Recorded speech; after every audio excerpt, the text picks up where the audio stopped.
It's day 11 after my lumbar fusion surgery. I had a TLIF. I forget what that's called, but I had an L4-5 discectomy and spinal fusion with a cage. So I have more energy today. I'm still tired. I'm ready for my nap now. I uploaded a video a little while ago of the walk I took. I took a walk today outside. I've been walking all over my house regularly, like I'm supposed to do, and doing my physical therapy. And I'm happy to say that um, automatically, somebody ordered, I guess the doctor ordered in-home physical therapy and occupational therapy. So these people have come over and shown me how to do things, physical therapy, exercises, and then this occupational therapy. I never understood what that meant, but now I do. I have learned how to, oh, I don't have it with, oh yeah, I do. I've learned how to use this. This is a grabber tool. My office is a mess, but too bad. I'm recovering. Um, so this is really good for reaching down and obviously grabbing things off the floor, but I'm also learning how to, I can't bend all the way over. You cannot bend, lift, or twist for I think 3 months. I think it's 3 months. So things such as getting my feet into my pants. My husband has had to do that, and then when it gets up to my knees, I can pull them up. So this bypasses that, where I can go ahead and pick them up off the floor and kind of slide them onto my feet. And I'm still getting used to doing that, but I'm doing it. I have my walker still. Oh, I know. I took my first outdoor walk an hour or so ago, and I've already uploaded that video. One thing I forgot to do, I didn't realize till I came back home, is I am supposed to be wearing my back brace for just about all of my non-lying down part of the day. And I forgot to do that. And when I put it on, I realized the difference in the support. I think it's partly, it just reminds me uh, to be steady. I'll show it to you. It's so gorgeous. Not. So here it is. It's, I was hoping it would be more like a corset and look attractive, but oh well, I'm not looking too attractive right now anyway. A couple of things I wanted to clarify in the day 6 video, which is interesting. I can certainly see how I was still very drugged. But one thing I referred to there was that oxycodone is kind of a crazy pill for me, and I think it is for most people. When I was in the hospital, um, they figured out they were giving me too much. They were giving me 2 pills every 4 hours, along with, I had a pump they had given me, which pumped like a synthetic morphine that I had control over myself. They gave me that as soon as they put me in my bed when I was in my hospital room. So, two things that happened that weren't good.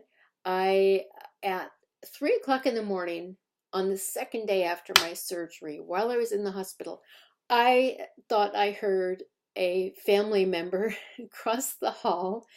I thought she had had the identical surgery that I had, and I thought she fell out of bed and nobody was coming to her rescue. And I had dropped my call button on the floor, couldn't pick that up, and nobody was coming. 3 a.m., I guess they were all at the nurse's station. I don't know. I think I was calling to them. So I decided to take it upon myself to go and rescue her. And I managed to get out of bed safely. And I remember I was using my walker, and I'm hooked up to the IV and trying to get out of my room, my hospital room, and all of a sudden I hear a crash behind me, and it was the machine that I was hooked up to with my IV.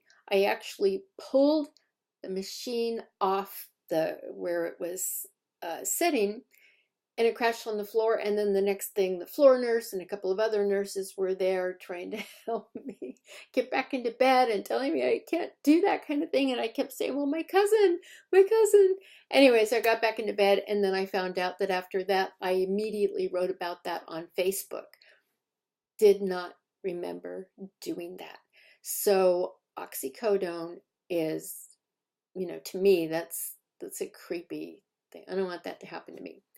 The other thing is regarding that pump that I had of the synthetic morphine. They had given me a button that kind of had my call button over here. I was in the bed, and then this synthetic morphine, I'm going to adjust this a little bit, was a pump. And every time it turned green, it was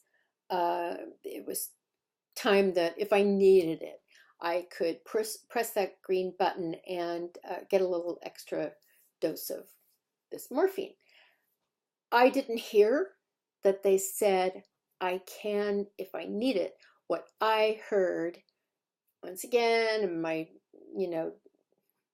fuzziness of being on drugs, I heard them say that every time it turns green, I was to push the button. And that turned out to be a really, really, really bad thing to do, because all of a sudden I had a nurse next to me taking my blood pressure, and she said, we're concerned that your blood pressure is dropping. It's pretty low. And I said, I've always had good low blood pressure. And she said, well, is it 89 over something?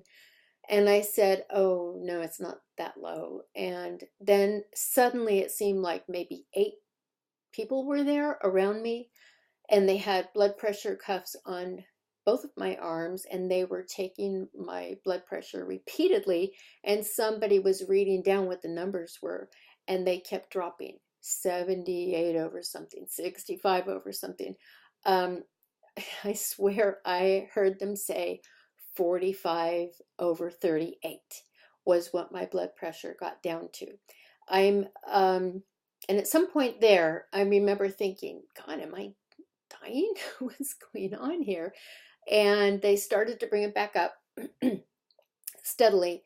It still didn't quite stabilize. It was still dropping into the high 70s to 80s range for maybe the next half day, something like that.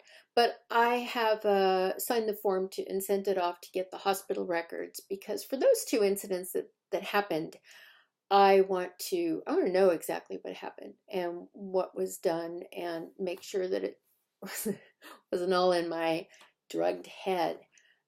Anyway, I talked about the grabber and about the brace. I'm being good to myself. I usually am very, very careful about what I eat, and I'm still being careful about it. But you know what? If I want an ice cream sandwich, I'm going to have one. And that's not something I normally do. I even had 2 yesterday. So I'm being good to me. I think that it's time to, when you go through a surgery like this, you can get down, being stuck in the house. And up until today, we've had a ton of rain. So that's another tip I would give you, is be good to yourself. Do things that make you feel good. Don't get down in the doldrums or feel sorry for yourself, but rest. Have an ice cream sandwich when you want one. And that's my report for today, day 11.